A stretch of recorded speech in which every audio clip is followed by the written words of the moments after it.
같은 마음과 뜻으로 하나가 되어야 합니다라는 제목으로 말씀 함께 나누도록 하겠습니다. 이 고린도 지역은요, 바울 사도가 2차 전도 여행을 하면서 복음 전에서 교회를 개척한 지역이죠. 사도행전 18장을 보시면 고린도 지역의 전도에 대해서 나오고 있습니다. 그래서 이 고린도 지역은 양쪽에 커다란 항구가 두 개가 있고, 반도죠, 반도에서 펠로폰네소스 반도라고도 하고 그리스 반도라고도 얘기하는 곳에 이 고린도가 위치해 있는데요. 이 커다란 항구가 있다 보니까 당시에는 이 무역의 중심이 이 배를 통해서 진행이 됐거든요. 그러다 보니까 여기가 이제 그 무역의 중심지, 그렇게 되다 보니까 상업이 발달되고, 그래서 굉장히 부유한 도시, 잘 살고 있는 도시, 이렇게 알려져 있습니다. 이렇게 알려져 있는데, 아마 그 아프로디테라고 하는 신에 대해서 들어봤을 텐데요. 이 성경에는 아데미 여신이라고 이렇게 나오고 있는데, 이 여신을 숭배하는 일이 여기 굉장히 발달되어 있다고 해야 되나요? 확산되어 있다고 해야 되나요? 굉장히 많은 사람들이 아프로디테라고 하는 이 여신을 섬기고 있죠. 섬기고 있는데, 아마 이스라엘 백성들이 가나안 땅에 들어갔을 때 바알과 아세라를 섬겼던 것을 아마 기억을 할 겁니다. 그러니까 희한하게도 이방 종교들의 특징이 그들의 신에게 제사를 드리고 나면 그 이후에 벌어지는 일이 성적으로 굉장히 문란한 일인데, 아프로디테를 섬기는 이 지역도 마찬가지예요. 그래서 그 바알과 아세라를 섬기는 그 신전에 남사제, 여사제가 있었던 것처럼 이 아프로디테를 섬기는 이 신전에도 여사제들이 있어요. 그렇게 해서 이 신에게 제사 드리고 나면 굉장히 문란하게 성적인 행위가 벌어질 정도로 성적으로 타락해 있는 도시 가운데 하나, 여기가 바로 고린도 지역입니다. 부유한 도시, 우상 숭배가 성행한 도시, 성적으로 문란한 도시, 바로 이 도시에 고린도 교회가 위치하고 있고, 이 지역에서 바울 사도가 복음을 전해서 교회가 세워지게 되었죠. 이때 이 고린도 교회의 목회자는 누구냐? 아마 이름을 많이 들어보셨을 겁니다. 아볼로라고 하는 사람이죠. 이 아볼로라고 하는 사람은 영적인 체험이 있었지만 방언은 하지 못해요. 그런데 예수님에 대해서 굉장히 탁월하게 복음을 전하는 그런 전도자인데, 이 고린도 교회에서 목회하다가 사표를 내요. 왜냐하면 우리나라 상황하고 좀 달라요. 이 고린도 지역에서는 이제 문화를 살펴보면, 이런저런 문화에 대한 책을 읽다 보면 굉장히 재밌는 일들이 많은데, 우리나라 같은 경우는 딸만 연거푸 한 3명 정도 나버리면 여성들이 거의 막 죽고 싶은 심정이 들 정도로 이 아들 못 낳는다고 했던 그런 문화가 있잖아요. 근데 여기는 달라요. 이 지역에서는 연거푸 아들만 낳으면 딸이 더 소중하고, 여성들이 굉장히 파워가 세기 때문에 아들을 낳으면 우리나라에서 마치 딸만 낳은 것처럼 이게 절망에 빠지는 지역이 또 이 지역이거든요. 굉장히 반대의 지역인데, 그 정도로 여성들의 파워가 세요. 그래서 이 아볼로 목회자가 고린도 지역에서 목회를 할 때 여성들의 파워가 세잖아요. 이 여성들이 방언도 못한다고 얼마나 아볼로 이 목회자를 괴롭혔는지, 설교하고 있으면 막 일어나가지고 방언으로 기도하고 막 괴롭혀요. 그래서 에이 못하겠다 해서 사표 내고 도망갈 정도인데, 이 고린도 지역에 아볼로라고 하는 분이 목회를 하고 있는 상황이죠. 이 상황에 이 고린도 교회에 문제가 발생을 했어요. 문제가 이 고린도 교회에서는 10개가 발생했습니다. 그 10개를 제가 쭉 말씀을 드리면, 먼저는 교회가 분열됐어요. 나는 아볼로에게, 나는 바울에게, 나는 베드로에게, 나는 예수님께 속했다. 그래서 4개의 파당이 나눠져 가지고 분열되죠. 교회 분열 문제. 그 다음에 십자가의 도에 대해서 오해를 하고 있죠. 예수 그리스도의 십자가를 통해서 구원인데 이것에 대해서 올바로 이해하지 못하고 있다 보니까 오해가 생겨요.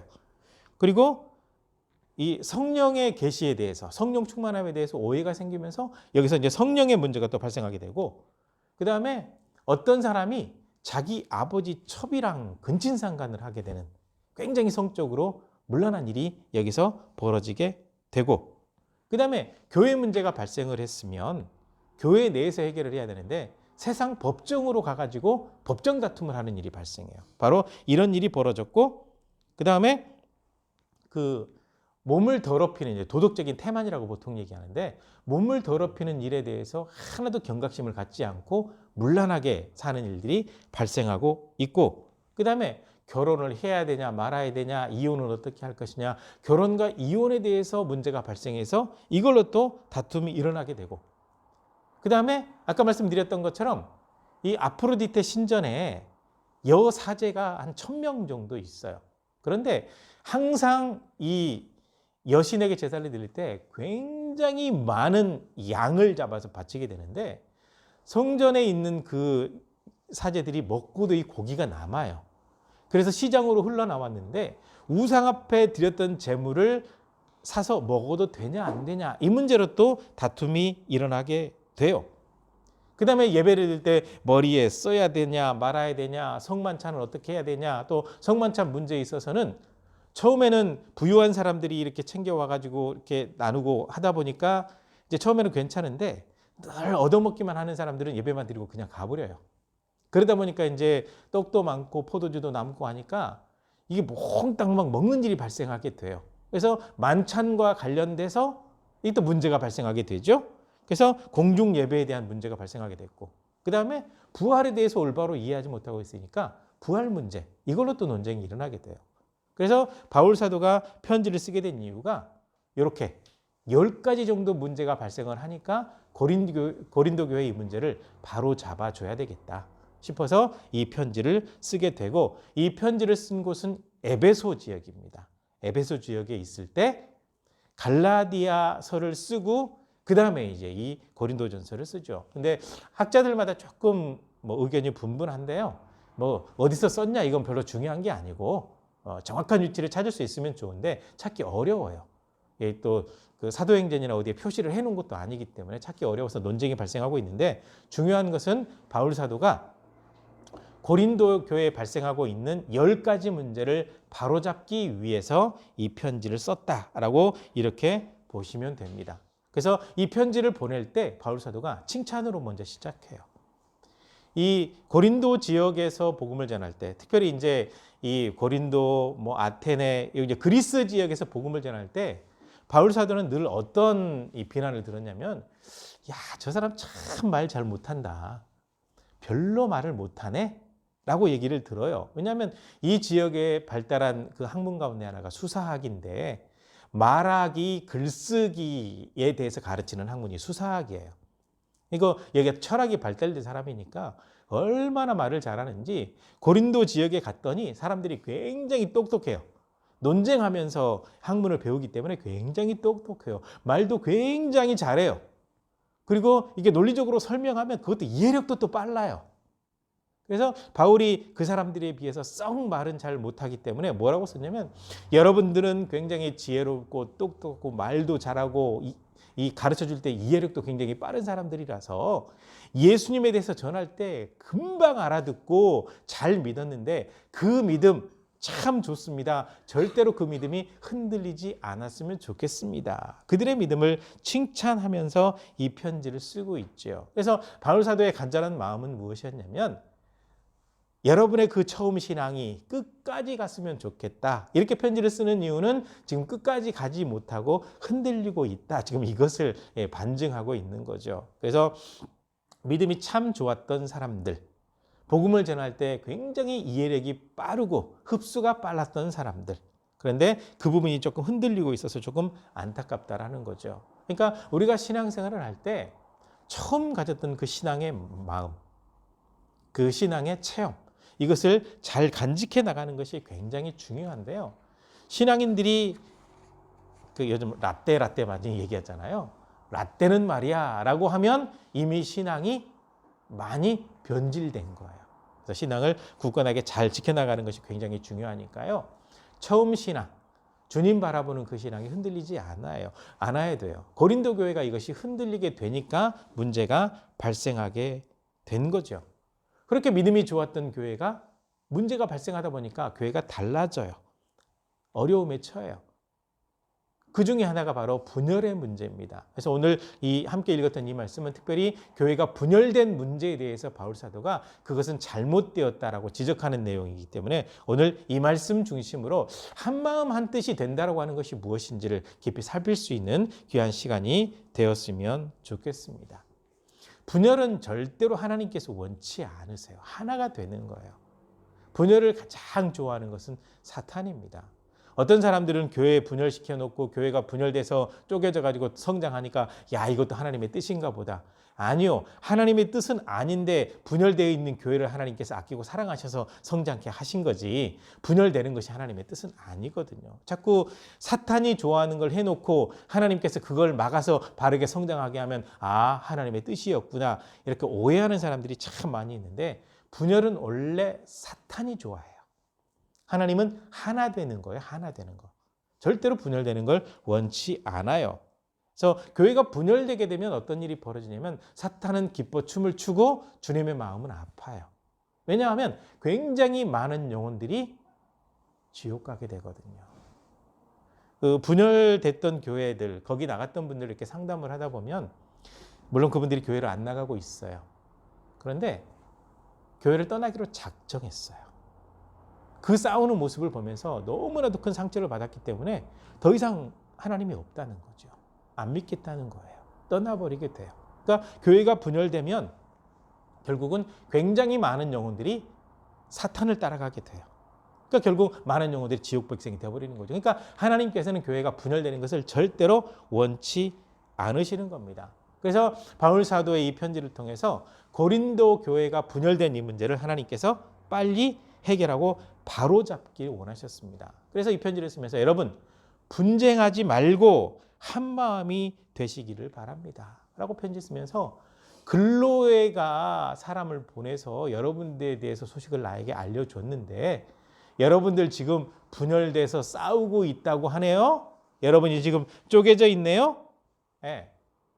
그러니까 여러분 예수님의 이름으로 간절히 권합니다. 간절한 마음으로 권하는데 분열되지 말고 마음이 나누지 말고 한 마음 한 뜻, 같은 마음 같은 뜻으로 하나가 되시기를 바랍니다.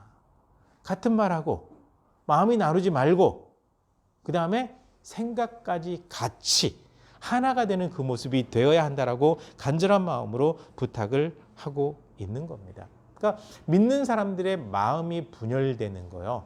마음이 분열되는 것은 벌써 그 균열 속에 사탄이 들어갔다라는 거죠. 그래서 분열되기 시작하게 되면 그룹을 지어요. 그룹을 지어서 담임 목회 비난하거나 교회를 비난하거나 누구를 공격하거나 뭔가 그런 일이 발생하게 돼요. 그래서 이 뿔뿔이 쪼개지는 일이 발생하게 되는데요.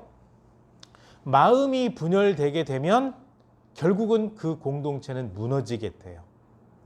그리고 마음이 분열된 상태에서 그냥 생각 없이 내뱉는 말들이 있죠. 이 말들은 기도가 돼버립니다. 하나님께서 들으시기 때문에 기도가 돼버리거든요. 그러면 하나님께서는 들은 대로 행하신다라는 거죠. 이것을 어디에서 보여주고 있냐면 민수기 13장 14장이요.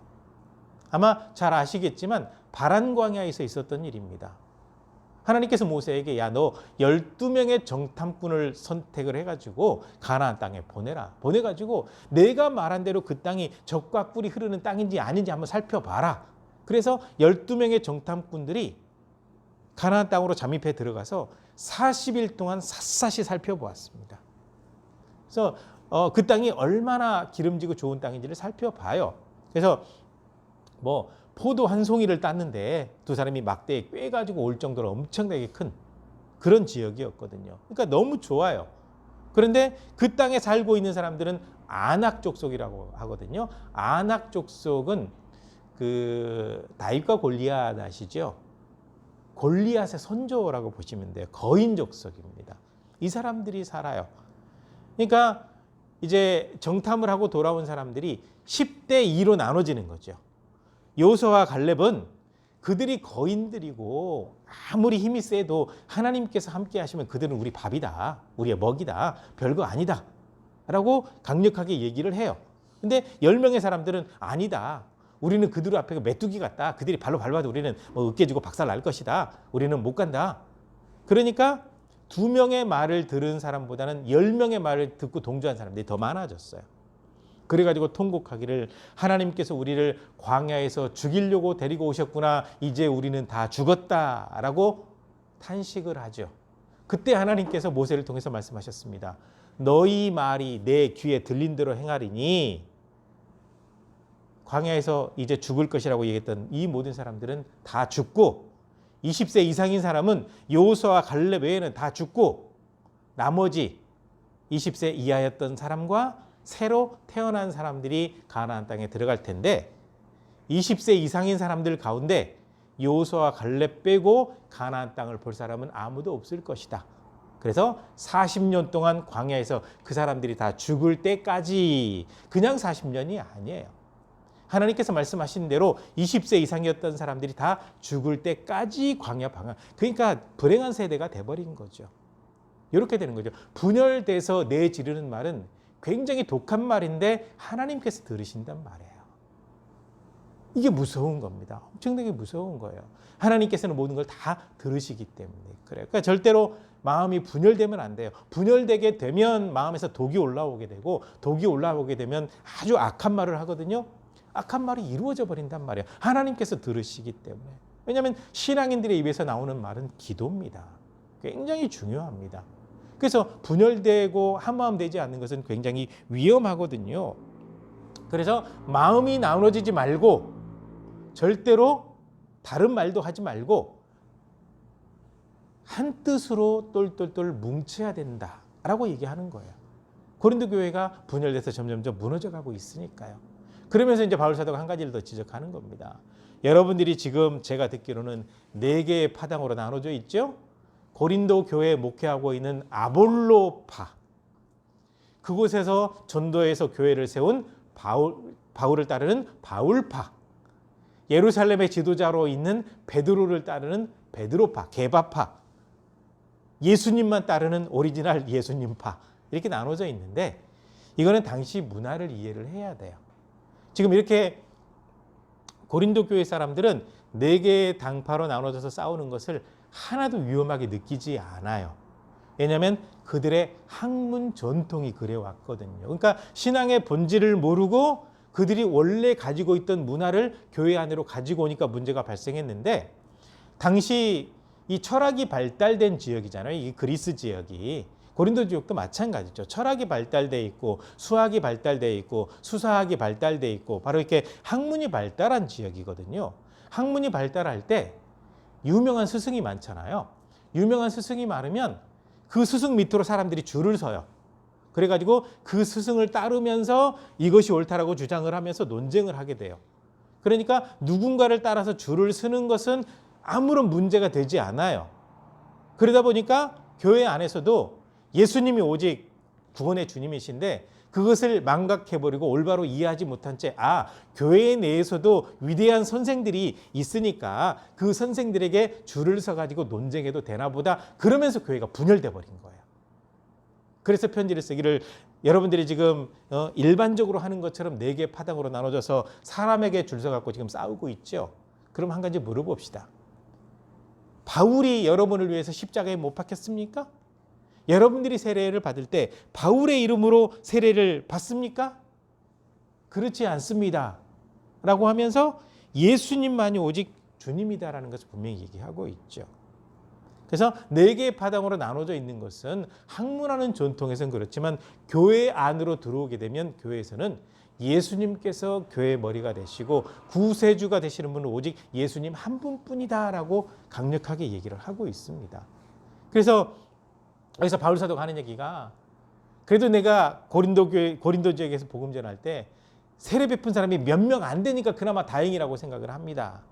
라고 하면서 이 고린도 사람들은 말을 정말 잘하는 사람들이잖아요. 말을 잘하는 사람들은 말꼬리를 잘 물어요. 굉장히 말꼬리를 잘 물거든요. 그래가지고 굉장히 많이 본질을 흐리게 되는데 만약에 바울 사도가 거기서 많은 사람들에게 세례를 베풀었다고 한다면 바울 사도에게 세례 받은 파와 세례 받지 않은 파로 나눠지게 될 거고 세례 받은 파들이 만약에 많게 된다고 한다면 마치 바울이 예수님인 것처럼 그 자리를 차지하게 돼버릴 거예요. 그래서 그나마 다행인 것은 몇 명에게만 세례를 베풀었습니다. 바울의 이름으로 세례 받았다고 말하는 사람들이 생기지 않도록 한 것에 대해서 그나마 다행히 여깁니다. 내가 하는 일은